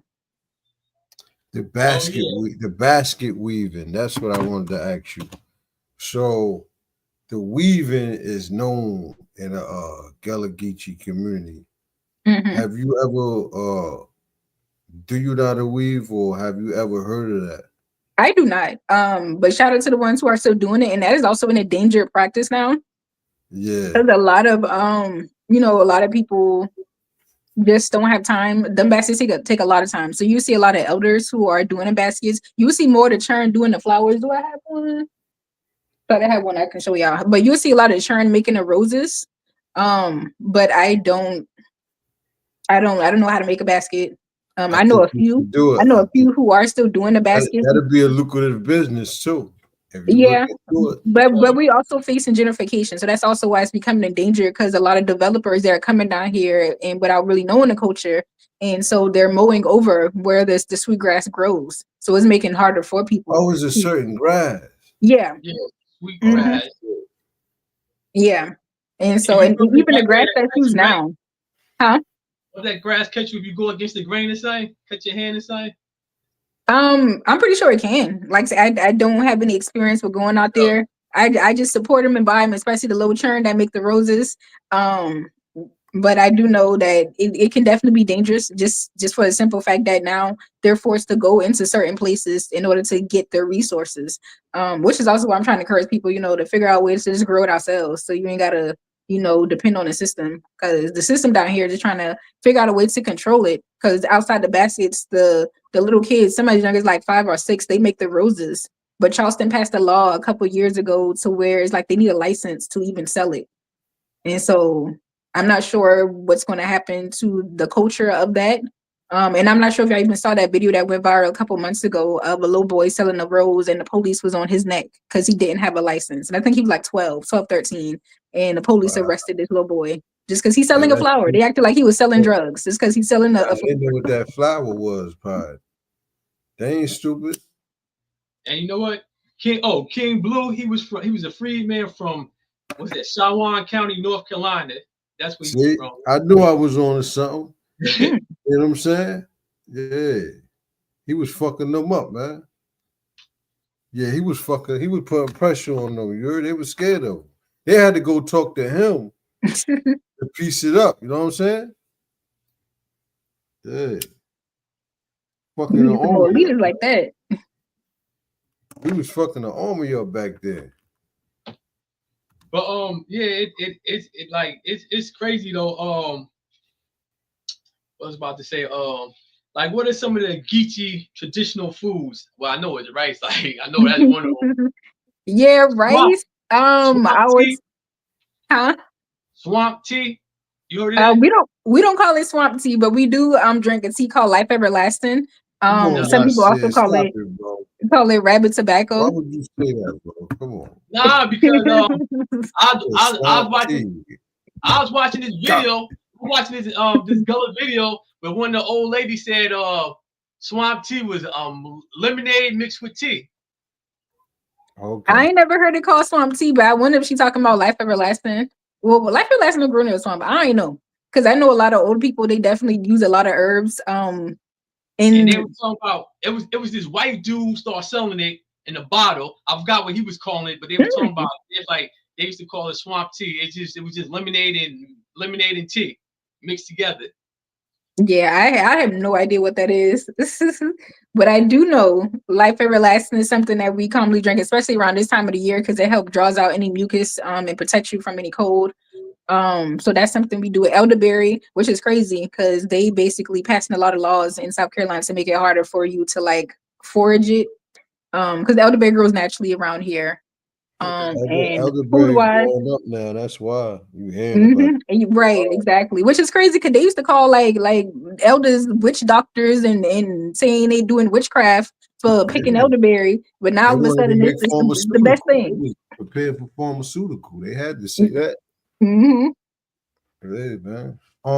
Creole. So I hear something in your voice, like something. It's not a country accent though, but I hear like you hear Nasir. I hear like a Haitian though. I hear like so that Gullah Geechee is considered a Creole language because it was created by a different language that came in contact with another different language, and in our case, a bunch of varieties of African languages that came in contact with English, and so created a Creole language, which we call Gullah Geechee. And so that's what you hear. And that's another point I want to make. You just said it's a bunch of African, words put together to make the language. That means it was a bunch of different Africans here. Yeah. Variety. So these niggas saying they pure Indian want to be Navajos and you know what I mean? Wear ponytails to the back. You feel me? That's it. Yo, and the crazy thing is, we got you him. just We on the mentioned, ass. That's it. you just mentioned the dude that got the book out with what was that? That was taught at Howard University. You just mentioned, what was his name? Yeah, Lorenzo Dow Turner. He wrote the book Africanisms in the Gullah dialect. Okay. Yeah, that's why I say they just be running. They be running from the African side. I guess. Mm-hmm. I wonder what's up with that, man. I'm confused too, because they running into the arms of a Native American that don't accept them. Because I don't know if they do the research. Even people like Black people who legit have like over, I think you got to have a certain level of percentage of Native American to be to even be affiliated with the community. But and Black people the ones are being discriminated now, against who do have that percentage. So the natives you see now, they not even Native American, though. They Chinese. They like Indian, you know what? like The crazy thing about that, Sri Lanka. They from Sri Lanka somewhere. Yo, the crazy thing about that is like even with the Cherokee Nation, I remember when they had first kicked the freemen out. What was it, about 14 years ago, something like that? Remember they had kicked the freemen, all the Black people out the tribe, whatever.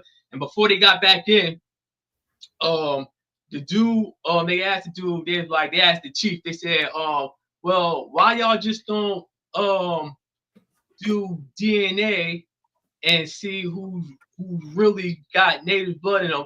And they ain't gonna get that money up. No, this is what the chief said. The chief said, he said, well, the Cherokee Nation, we don't even go by that. We go by whatever on the Dawes rolls. So that's meaning if you on the Dawes roll, you gotta be a direct descendant. So say if I say, oh, my uncle's on the Dawes roll, my uncle might really be on the Dawes roll, but if my father ain't on the Dawes rolls, I can't be part of the nation. They gotta be a direct descendant. So how I get on the Dawes rules? That's it. What I gotta prove? You gotta find out if any of your people's on the Dawes roll. That's a direct descendant. Can't be a uncle, can't be an aunt, can't be a cousin. It gotta like be I said, my great grandmother, she was from out there. She was actually from out North Carolina, but I think she was like she might have been a Cherokee or something. She was like 6'5" though. Well, like in height? Yeah, light-skinned lady, long ass hair. It's like a size 18. I said, what the fuck? Why she that crazy? But they said she was an Indian. Maybe I can get in on that to get my check. I need some kind. I need reparations. I need something, man. Either or, I get on the Dawes rules or get my reparations. If I can get both of them, now shit, that's crazy. That'd be nice. Both of them. Reparations and the Indian check. They don't want to give us shit because they know in the long run we're gonna build with that. We build this. Yeah, because we built with nothing. So imagine we can build if we actually have the resources. That's how they get paid off for us. That's what Martin Luther King said. He said, "How you gonna tell Black people pull yourself up by the bootstraps when we never had nothing to pull ourselves up with?" Like, we still tired from working, pulling our bootstraps up, working for y'all. We still tired from that. That's why I say you could never say a Black man lazy, man. He did 400 years of free work. Can't he get a vacation? So can you tell us about hoodoo month and hoodoo magic? Voodoo. Yeah, so October is considered Gullah Geechee and Hoodoo Heritage Month. And hoodoo is what I call it's just like an African American traditional healing and protection system. But it's a blend. It created from a blend of traditional African religion and Christianity, because we couldn't be open with our religion coming here. You know, we couldn't even keep our own names. You know, we had to go with whatever the European culture was at the time. But being that we were isolated down here on the Sea Islands, which is how we was able to create Gullah Geechee, that also gave us a space to create our own way of worshiping, which is why even though we don't have a lot of them anymore, but if you look up a praise house in Gullah Geechee culture, it's an old wooden house. Sometimes they'll be placed in the woods, and that's where a lot of Black people will go to worship and pray. And it's connected to, I'm not sure if you ever heard of the Congo cosmogram, where it's like a circle and it represents life, death. It's like the rotation of life. Yo, But What it's is called it called again? the Congo cosmogram. Congo Cosmo. Mhm. Graham. man, but that's the same thing in Brazil, right? They had that with they mixed like Catholic with Catholic saints with the Orishas and stuff because they couldn't come Right. out and do Right, but their the only thing is, we couldn't even give them any names. But a lot of times when we were praying to, like, say Jesus, they was looking at, like, an African figure. And yeah. also a lot of time they would be forced to go to church for, like, white people, especially down here. They came back on a plantation and had their own ceremony in church because people can say it's the same, but whatever God people that held us in captivity were praying to had to be different because they're praying that they can get more slaves while our ancestors are praying that we're free. You got So Kimberly in the building. what's What's going good, on, Kimberly? Kimberly? Hello, Geechee Goddess. How you doing Now this you evening? I'm good. I'm good. I have the camera off because I'm moving, but I had to enter in on the conversation a little bit because you talk about my people. Yeah, what's good? Good to have the From Geechee fam on. my family come from Allendale, South Okay. okay? Carolina, McClennanville, McLennanville in the building. Okay. okay, Mount Pleasant, Yes. Okay. I was just out there. Johns Island. And what's so Now, crazy about Mount Pleasant? I didn't know Mount Pleasant used to be predominantly Black. Like, I just learned that last Hmm. year. That's when, like, Yeah, they really gentrified a lot of the areas. a lot, a lot, especially in Allendale. So, I mean, I haven't been to South Carolina in years, so I really need to go touch bases. But I remember spending summers down there, especially in Allendale. That's good. Definitely hold on to the Allendale. memories. And if ever you in a Chuck, let me know. I can take you out on a tour. Yes. I learned a lot from my father. So my father's side is from South Carolina, Hmm. and my mother's side is from Miami. Okay. So she comes by way like Blackfoot tribes, all of that. Okay. Awesome. Awesome. Yes, sir.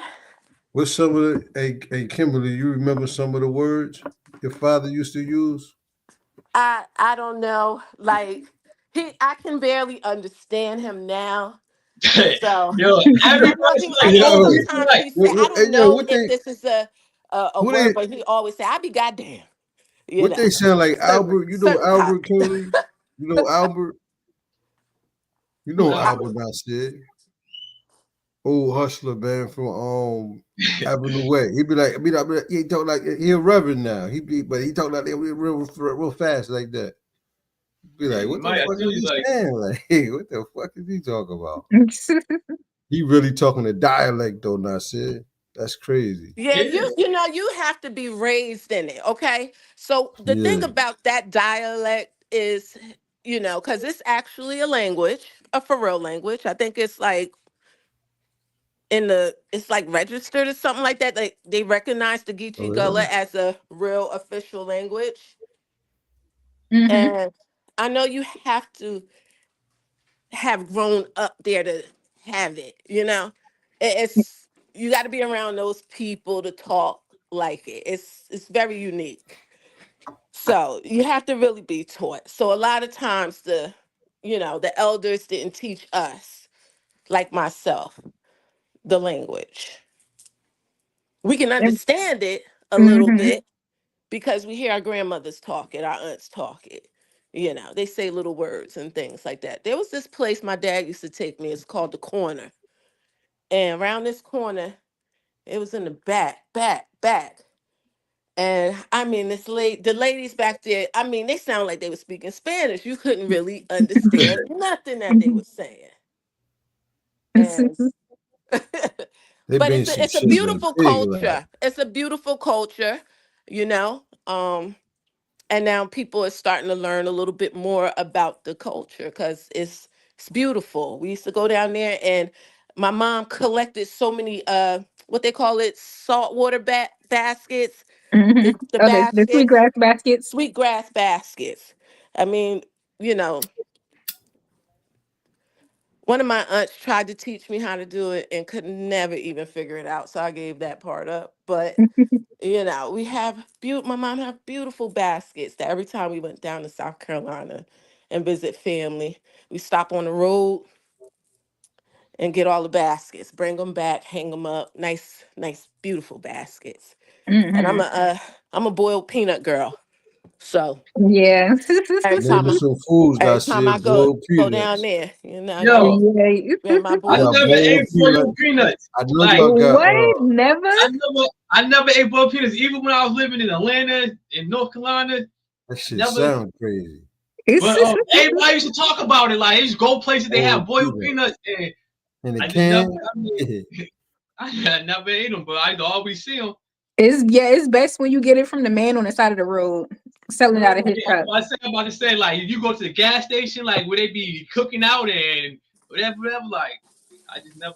Everybody used to talk about it, but I just never. Hey Well, my Kimberly, what's dad, some other so food? my dad, right? He used to go to the farm out here because I'm a big farm girl. My parents can farm really good. They had 2 gardens in their backyard. So my dad would go around time September because I always begged him because I haven't been to South Carolina in quite a few years. And I'm like, oh, I need some peanuts, please. Give me some peanuts. So we would go down to the farm out here and they'll tell us, oh no, the peanuts are there. We took them up, they're dried up and everything. So we knew that they weren't. He knew they weren't. So he'd go pull them out the ground and have bags of them so we can boil them because you got to have them fresh to boil. Hmm. Green peanuts, that's what they call them, green peanuts. So my mother eat them raw, right out the ground. Really? Uh-huh. So where the green tomatoes come from? I don't know. That's a Georgia thing. Green tomatoes. Yeah, I'm not sure about that one. I know that one do not come from Africa though, but peanuts come from Africa too. Oh yeah, peanut. Oh my God, yes it do. Hmm. What tribe you come from, Kimberly? Can you trace back to Africa? I come from quite a few tribes, so I know that my one of my tribes is coming out of on my dad's side is coming out of Liberia. Okay, and the Yamasee people, which are extinct, They Yamasi, no lo- my they no Yamasi longer hear you Indians, said? huh? They no longer hear you said? Yeah, most of them are extinct. I mean, it's a few that can, have a little bit roots back to that for Yeah, sure. we got a little town called Yamasee in South Carolina.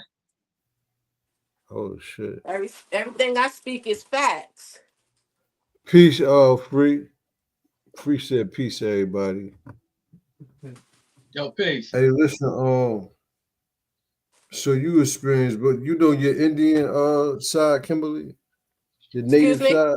You my know your native. native, yeah, And so your in it's not necessarily really Indian. See, when we talk Indian, right? We always yeah, when a person talk Indian, they always want to think that somebody got the red dot feather, yeah, right? Or yeah. straight pretty hair and things like that.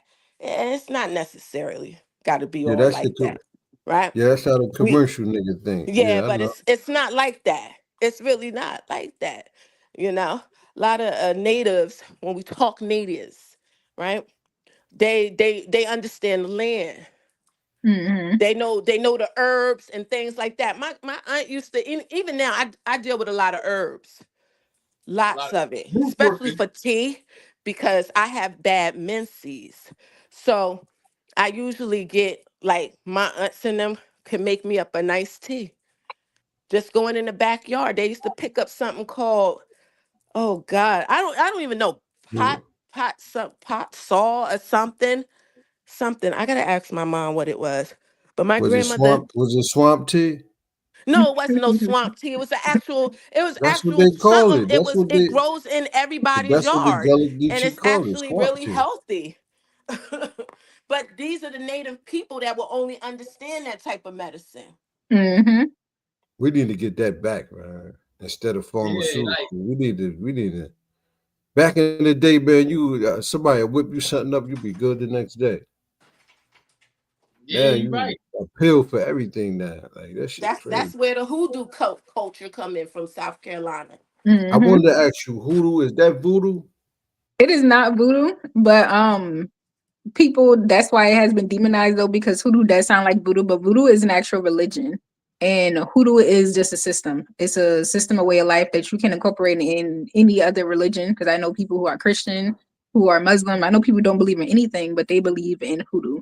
And hoodoo is I call it one of the foundations of herbalism, because we use a lot of herbs in hoodoo, but we also recognize every plant, every element that we see as having their own spirit. What about animals? Any chicken feet involved? Oh God. Um, I haven't used any, but I'm pretty sure I wouldn't be surprised, because this has like we have been real resourceful people. So I know people that don't use alligators for stuff. We eat them, and they keep the skin. Even with I think I mentioned with Demar BC, he had a partner with him called Gullah Jack, and he would use the crab shells as amulets of protection. And Right. so Mm-hmm. I know they're real resourceful with any and everything that you can see out in nature. And you know For what? sure. In almost every religion where you got like black people, like even over African, like they might be Muslims, Christians, or whatever. Behind closed door, they still practice their ancestors' religion, or they're mixing Mhm. in with their religion. Oh, absolutely. They just won't call it that because of the brainwashing. Like my elders, I be telling them they be praying and with the olive oil, and now it's prayer oil and putting it on my forehead. I'm like, this is hoodoo, but they don't want to call it that. Like, I believe in Jesus. It's like nobody said you did, but what you doing is hoodoo, Nah, don't Don't the get the priests do Yeah, Holy that? right. Ghost. That Don't the right? priests do that shit too? Yeah, that right. is called African Putting that spirituality. salt Then the down in Holy all four Ghost shit. corners. You know? That salt is serious. They be like, let me put some salt over here, some salt over here. Hmm. I did it before. Yeah, my grandmother used to. Oh, my grandmother used to do that. Like, That shit work. Sage, that sage shit work. You know, Oh, you for the my new dad year? used to be a real funny one. He'd be like, don't like when we used to get cut his hair, right? And then we go shake the towel outside. He'd be like, don't go shaking my hair outside because a bird will get it and make a yes, nest. yeah, old people. Yep, Yeah. yep. That's You gotta old. burn it or Yeah, flush it. it's old school. I So throw all my that hair is rooted outside. is rooted in hoodoo. Even for it's the New Year holiday season. Every black person gonna make sure they got collard greens to bring in some wealth. Black eyed Yeah, peas. Like, my I girl mean, got my hair. I'm about to burn that shit tomorrow. I when forgot, I, babe. when I I cut got to my hair, I burn throw that it right hair. You heard outside. me? I said, let it go right back to I the gotta earth. burn Bird that. want to make a nest with it, let it bird make a nest with it. Mhm. Like, That's when you go crazy though. When a bird take your head, make a nest with it, you go crazy. it's always Never doing heard is of that? recycling it back into the earth or becoming a part of something. Like, Yeah. Just like if a rat get your hair, you turn into a rat. Now hey, see, man. I free in the comments. He don't know nothing Uh, about this. Now see, we got some real Gullah Geechee women in the building. He hating. Geechee Look, Goddess. Who's the guy that used to be with all the time in the videos? You talking about Chris? I think so. I know you and him used to do a lot of videos. I've been following y'all for a long time. Yeah, that Mm. was the Geechee 101 videos. That Oh, I was okay. telling them earlier. Mm-hmm. Yeah. That's really how Yeah, what promoted or really started Mm-hmm. the conversation of how we got this Gullah Geechee diaspora flag. Is when that video Mm. blew up, I was telling them how a lot of people from all over who was like, "Yo, I'm Gullah Geechee, but I don't live there no more." And Right, they right. wanted a flag that represented all of us. Mm. and Mm. then what the dude say? They don't want everybody having the flag. now that's the Once we Gullah got Nation popular, flag. Well, that's the Gullah Geechee Nation. I don't know if they changed their mind since then, but I know just the feedback we received. That's why people wanted a flag to represent all of us, because they were Mm. saying you got to be a part of the Gullah Geechee Nation, which is you got to be from the Sea Islands, actively living there. yeah. I heard they didn't want nobody with that flag, huh? So this is not the first flag. No, there's two Gullah Geechee flags. Okay, You got and a Gullah Oh Geechee wow. Nation flag, and this is the Gullah Geechee diaspora flag. the other I one have he was acting funny with, right? The I mean, at least from representation. the feedback I received, but I don't. They might be singing a different tune So now this one because look they better see. right here. They see what's inclusive. I ain't gonna say what's better or not. As I tell I people, mean, you can do fly, it. Shit, you don't even fly, hear me. You know which one fly better. whatever flag that you feel, you I feel say, drawn which to. one look better, Lord? I Which mean, one look they better? both. I mean, the other flag, like I really ain't what's we call it? I have posted something, but I've been to about the other flag, but I heard the same thing, like, and they don't want. Didn't they go to the UN Nations about that flag and it's recognizing something? That's what I heard. I don't know, but I ain't know about that one. no, well, that's what somebody was saying, but people say a lot of things. Let me look Now, at it. have you ever connected with Queen? What's her name? Queen Quet? I don't know. I'm probably That's the gonna one with mess the her name flag. up. That's the one. Yeah, She the one that's with the that's the flag. one that created the Gullah Geechee Nation flag. I Oh, have, but I haven't in a couple years because like I was telling them, we was talking about, why there's like, I guess, this not unified in the community. She right, doesn't like the fact that we created this Gullah Geechee diaspora flag. But as I tell anybody, the community wanted the flag, and I do my work for the community, not for me. right. So I actually like the We'll both. make community it asked like for a a flag, fellowship. I and like a both of flag them. got created. Yeah, I like both of them. Yeah, I always want to come down and for the Geechee Festival. When is that? Like February, March, sometime. Yeah, but there's festivals all throughout the year. Okay. Well, But I'm gonna definitely you probably try to make find one it. this year. There'll be more definitely during the summer. Oh, okay, cool. I might go too. There's a lot of seafood there. That's all I eat. Yeah, I gotta go, like I gotta take a trip to South Carolina because do Mhm. some ancestry research because like I done came across a lot of people that's on ancestry. Some in Aiken, some in Barnesville, some in Charleston, and some on St. Helen Island.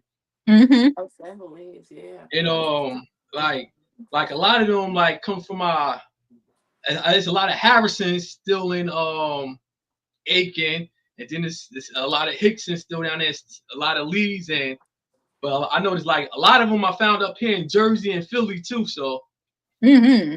Yeah, them names you just mentioned, that's a common name. yeah, Harrison, Common. Hickson, and Lees Hmm. and Bates. Yeah, a lot of them last names be from right here. Like it don't be from Europe, England, shit like that. It be from right here, America, right? Hmm. That's And gonna be then easy. You can find what plantation they had your ancestors held in captivity just by tracing them last names.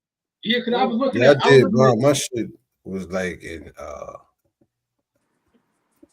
a fucking a white motherfucker. I was mad as hell. Like, damn, my name is like pure white. Like, my well, last name, I was like, damn, well a that lot shit of like Scottish or some shit. yeah, a lot of them is like offshoots of European name. They just cut them short or Hmm. different. But yeah, because I was looking at some of ancestry today. One of one of my ancestors, it said it took back to I guess some type of plantation. It might have been in Edgefield, whatever. I think they had the price like $600, whatever, and like you find a lot of stuff like when you're doing ancestry stuff, you come across a lot of stuff like. Then I had came across some white relatives from the Hicksons because the Hicksons I grew up. My great great great grandfather, Fountain Hickson, he was enslaved by the Hicksons in Mm. South Carolina. And I seen, you know how when you do that what they call it, the true lines on Ancestry, they got true lines or whatever. And I seen some descendants or whatever. But it's deep. Like you never know who you related to. I That's come Kimberly, from true. a lot of hey, Coatsums. The hey, Kimberly, Coatsums from South Carolina, Hmm. Browns, what you think? Grants. What you think about Kimberly? What you think about when people say the DNA test that shit fake? I know Uh, you I, heard it. They I, said they did a lizard DNA or some shit, oh Man, I and told God, they you that try to lizard. tell the a dude lizard. lizard was I from keep Africa. yeah. I keep telling And she y'all, laughing. I'm dead serious. I'm dead ass. yeah. It's That The only time I really did the ancestral background was because I wanted to know who my dad's mother was, because she died during childbirth. I mean, yeah, during childbirth, and she had about, I guess it was about 10 of them. So the last Mm. set of twins, she died giving birth to them, and they were adopted into her side of the family. And like the connection was lost with some of them, but not all. So she was a Holmes. So I actually went in to find out, who was on that side of the family, so we could try to connect with those, that side. And that was the only time. But it didn't give me no information like, oh, you came from this and that and this I and think Nasir can do it, Kimberly. Nah, no. That Well, nigga I like a mean, DNA detective, you heard? nah. You took the DNA test. Mm.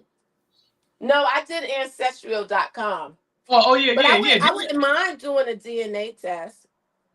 And I that's Yeah, definitely hook good. up I've, with I've Nasir. He had got you. plenty of African people But you know tell what? me that I was from a certain tribe, and that the Gullah people came from this tribe over in Africa. I forgot the name of it, but I had this one guy tell me, that he knew about the, Gullah Geechee people from South Carolina, and that they originated from this particular tribe out in Liberia. And I forgot the name that he called it. I forgot. I might have to ask him next time I see him. Or you know Um, what? Or you probably Google ethnic groups in Liberia, and they'll all pop up, like all the ethnic groups. Because most of the time you got the same ethnic groups in Liberia and Sierra Leone. right. Now, from what I was told, my dad said that they came from more so like they could make iron. They were good iron making people that can really, they made a lot of fences at the plantations down there, like Boom Hall Plantation was a big plantation that I used to always try to go and visit all the time when I would be down there, because it was right up the street. And they were good with rice because they were actually on the island out Yeah, there, rice growers. the Yup. sea rice growers, and Yeah, fishing. So they knew how to fish real good, shrimp real good, and things like that. My dad could still build a fishing net. Like if you took him the fishing line, he used to make me little crab nets when I used to, crab a lot. So he would sit there on the porch and make like crabbing nets for me. I mean, I didn't know how to use them, of course, because you got to be really skilled to do something like make a fishing net that you can throw in and catch fish without, a pole and a line. Like that's skill. yeah. I was watching them do that. I was watching them do that on YouTube. A couple people on the Gullah Islands, they was making the fishing nets. They take a long time too. Like, you know. So That's survival right there. yeah. that's real survival. Yeah, you you got to know? get your father on the show. Yeah, And he you know Get very what's your father. crazy? little He I gonna be up. remember, something. He gonna be up here like. and it's crazy because I remember growing up, my grandfather had a big garden in our backyard. He used to make me go out, with the machine that dig up the dirt, whatever it's called. And I'm like, let me tell him, mad as hell. I was getting the Yeah, potatoes that out nigga the Smith ground. is like this. Yeah, like mad as hell, but like all that, like that's what you're supposed to teach young people, stuff like that, like skills like that. Yeah, agriculture, because that's how you're gonna have to be able to survive eventually. With Yeah, all this GMO stuff. I mean, now you can't get real seeds. Like when my parents used to go to the farm out here in New Egypt, they were good for pulling up a root and taking it and hiding it, taking it back to the house and planting the root so that they can actually grow. The string beans, okra. My dad's a big okra man. So he And eat okra with everything. He even make okra water. yeah, my father be making okra. I ain't really big on okra. Well, I never really had it like that. I You just eat had fried fried okra. okra, right? Fried, I had fried fried okra. okra. But my father, I'll make me some okra with some beans and He country as hell, yeah, Okra with peas, okra and tomatoes is a big thing That's over white funny. rice. yo, He always tell you, don't get that big old okra. Get you a nice small one. This is yo, how you squeeze it, and you my know it's father good. said I talked to my father about like 4 days ago. He like, yeah, I just went on YouTube and learned how to smoke some fish in the oven. I'm gonna get these wood chips. I said he gonna burn down the park. He said wood chips to put in the oven? He said he on YouTube. He said he gonna smoke some fish It's a in the bad oven. motherfucker. He do that. Tell me how that come out. That's it. Stew, That's it. stewing, stewing down some fish. Now I don't.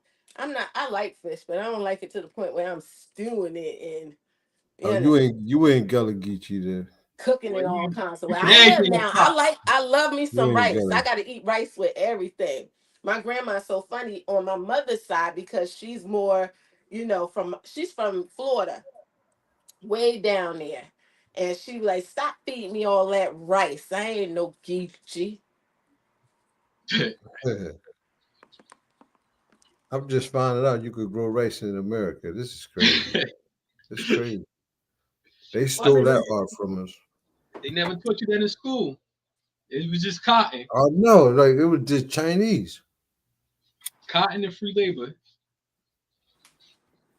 You think about it, all this shit, man. We invented or brung here. They know how to plan and all that shit, man. Well, listen, I'll let y'all go and finish. I wanted to come on and just, Yeah, say thanks All for right, hey. peace. sharing, Emily. And if you got us, I'ma still continue to follow you Appreciate it. Thanks and for listen coming to on. all your knowledge that you have. And you guys have a good night. All right, Salute. peace. Appreciate it. Uh, I gotta get off here too, y'all. But I thank y'all yeah, for I'm out of having here me too. on the show. Thanks for And I being put a on the bind up y'all show. see it. I'm making me some okra right now. No. Yeah. You gonna put some All hot right. sauce on it? I ain't know about no hot sauce, but I am gonna mix it with some rice. All right. Thanks for coming on the Thanks for having show. me. Yeah, no problem. Y'all take care. Enjoy the rest of your night. You All too. right, peace. Salute. Yeah. So like, that's why I say like, everybody want to be native.